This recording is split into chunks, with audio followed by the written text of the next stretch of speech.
ఎక్కడికంట అచ్చెన్నాయుడు గారు మా మంత్రి గారికి డబ్బులు వెళ్తానండి. ఈ పిచ్చి వాగుడు తప్పితే ఇక అయిపోయింది. ఇక్కడ తెలంగాణకు వెళ్ళారు. ఎస్, నేనేమన్నా జగన్మోహన్ రెడ్డినా? జగన్మోహన్ రెడ్డి రాజశేఖర్ రెడ్డికి అత్యంత ఆప్తుడు ఎవడంటే గాలి జనార్దన్ రెడ్డి. రాజశేఖర్ రెడ్డి కోసం గాలి జనార్దన్ రెడ్డి హైదరాబాద్ వచ్చి ఆ రోజుల్లో ప్రెస్ మీట్ పెట్టి చంద్రబాబు నాయుడిని ఎలా తిట్టారో మనం చూసాం. ఆర్థికంగా గాలి జనార్దన్ రెడ్డి రాజశేఖర రెడ్డి కుటుంబానికి, జగన్మోహన్ రెడ్డికి ఏ విధంగా సహాయం చేశాడో మనం చూసాం. ఓ బ్రహ్మాండమైన బస్సు ఇచ్చాడు ఆ రోజు రాజశేఖర రెడ్డి గారికి. ఓబులాపురం మైనింగ్ దాని దగ్గర స్టీల్ ప్లాంట్ ఇచ్చాడు.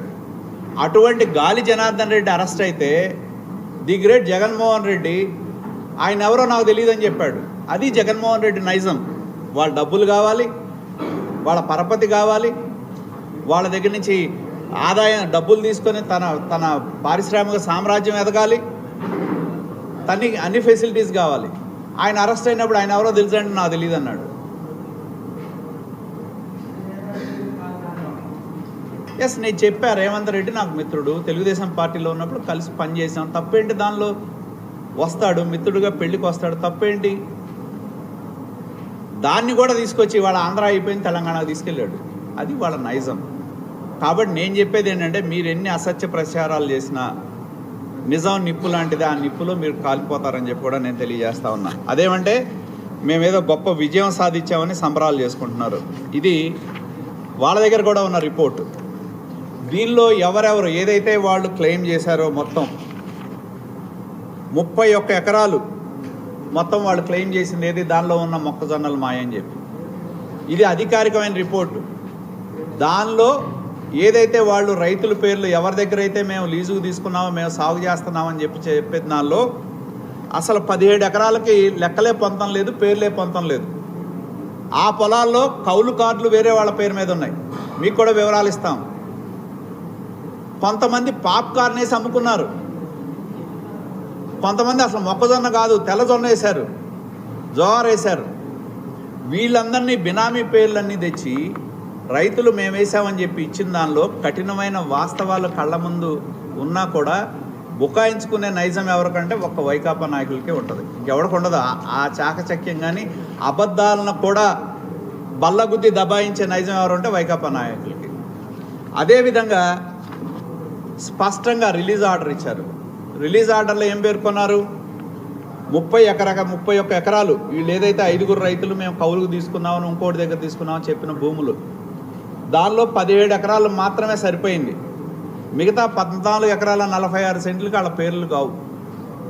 కానీ ఈ ప్రభుత్వం ఏంటంటే సోకాల్డ్ రైతులు ముసుగు మీరు వేసుకున్నారు కాబట్టి అక్కడున్న మొక్కజొన్నకి వెంటిలేషన్ లేదు, పాడైపోతుందనే దృక్పథంతో, మానవతా దృక్పథంతో మీరు ఒక 50,000 డిపాజిట్ చేయండి.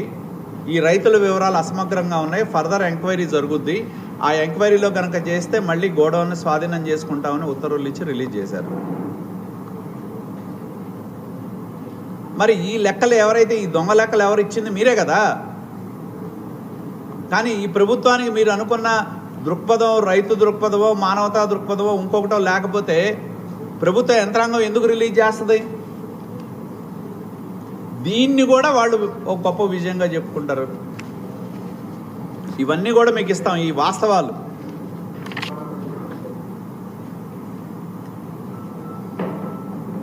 ఇక్కడ చాలా విచిత్రం ఏంటంటే, కేసు కడితేనేమో కట్టకపోతేనేమో మా కేసులు కట్టలేదంటారు, కడితేనేమో చూడు ధూళిపాళ నరేంద్ర కుమార్ టీడీపీ వాళ్ళ మీద 30 కేసులు ఉన్నాయి, వాళ్ళందరినీ చేస్తే ఈ పార్టీ భూస్థాపితం అవ్వద్దు. తెలుగుదేశం పార్టీ నేను ఒకటే తెలియజేస్తా ఉన్నా, రాజశేఖర్ రెడ్డి గారు మేము ప్రతిపక్షంలో ఉన్నప్పుడు ఒక మాట అన్నాడు, తెలుగుదేశం పార్టీ కనుమరుగవుద్దన్నారు.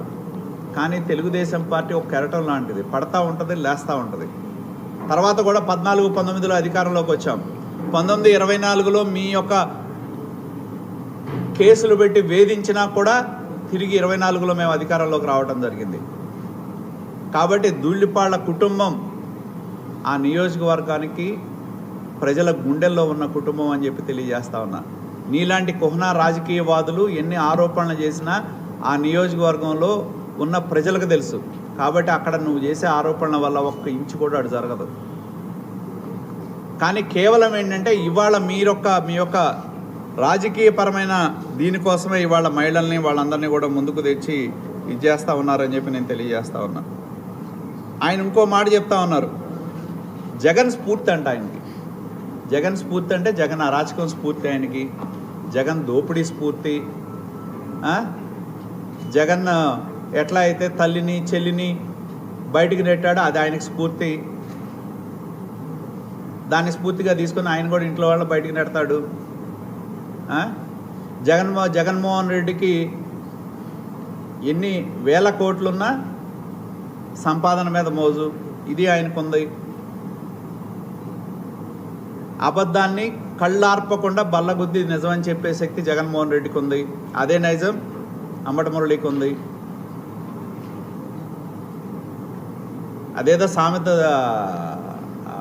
మేక తోలు కప్పుకున్న పులి మాంసం తినకుండా ఉంటుందా? అదే నైజం. ఎందుకంటే జగన్మోహన్ రెడ్డి గారు ఇంకొకటి ఏంటంటే, మాకు చాలా ఈ పొన్నూరు నియోజకవర్గానికి ఎలక్షన్స్ ముందు ఆయన చాలా వ్యాఖ్యలు చేశాడు. ఏమన్నాడు? ఏదో ఫుల్ టికెట్ హాఫ్ టికెట్ అన్నాడు. ఆయన అంట ఫుల్ టికెట్ అంట, నేను హాఫ్ టికెట్. ప్రజలు నిరూపించారు కదా ఏంటనేది. మళ్ళీ ఈ మధ్య కాలంలో ఏమంటున్నాడు, ఈ నియోజకవర్గాన్ని శపిస్తాడు ఆయన. ఏమని? ఈ నియోజకవర్గం నాశనం అవ్వాలంటాడు. అలాగే ఆయన స్క్రిప్ట్ రైటింగ్ బాగా ఉంటుంది. ఎందుకంటే వచ్చిన నాయకుడి కల్లా ఇంట్లో కూర్చొని ఒకటి స్లిప్ ఇచ్చి చెప్తాడు. పాపం ఆ పెద్దింటి తల్లి దగ్గరికి వెళ్ళి ఆ స్క్రిప్ట్ రాసిచ్చి, ఆ అమ్మాయి ఎవరో ఉంది, ఆ అమ్మాయి చేత నుంచోబెట్టి చదివించాడు. పాపం పాపులు అనాల్సింది కాపులు అన్నారు, కాపులు శిక్షించాలని చెప్పారు. అంటే వాళ్ళ మనసులో ఉన్న నిజాలు వస్తున్నాయి. ఎందుకంటే తనకు ఓటే లేదు, తనకు అండగా నిలబడలేదనే దాంట్లో పెద్దింటి తల్లి దగ్గరికి వెళ్ళి ఆయన రాసిన స్క్రిప్ట్లోనే కాపులను శిక్షించాలని చెప్తే మళ్ళీ దాన్ని ఆపి పాపులను శిక్షించాలని చెప్పించాడు. నాకు ఆ నాయకురాల పేరు అయితే గుర్తురాట్లా. అది బహిరంగ కనపడుతుంది. వాళ్ళు కాపులు అన్నారు, కాదు కాదు పాపులు అని చెప్పమని చెప్పి వెనక నుంచి మళ్ళీ స్క్రిప్ట్ రైటింగ్. రజనీ అనుకుంటా అమ్మాయి, నాకైతే తెలియదు. ఈ మధ్యన పవన్ కళ్యాణ్ ఎక్కువ తిడుతుంది. అదంతా స్క్రిప్టే, జగన్మోహన్ రెడ్డి స్క్రిప్ట్ అదంతా. అది ఓపెన్గా ఉంది. వాళ్ళు ముందు కాపులు అన్నారు, కాదు కాదు ఆపండి మళ్ళీ చెప్పండి అని పాపులు అన్నారు. అంటే తనకు ఓటే లేదనే దాంతో నియోజకవర్గం నాశనం అవ్వాలి, నియోజకవర్గంలో ఉన్న ప్రజలు నాశనం అవ్వాలి, కాపులు నాశనం అవ్వాలి. అది అంబటి మురళీకృష్ణ లైన్ స్పష్టంగా కనపడతా ఉంది. అదేవిధంగా జగన్మోహన్ రెడ్డి సమక్షంలో నాకు తెలిసి ఎలక్షన్ అప్పుడు పెద్ద ఆయన ఒకళ్ళకి ఆరోగ్యం బాగోపోవచ్చు, నాకు ఆ టైంలో ఆరోగ్యం బాగా. ఏం మాట్లాడారు?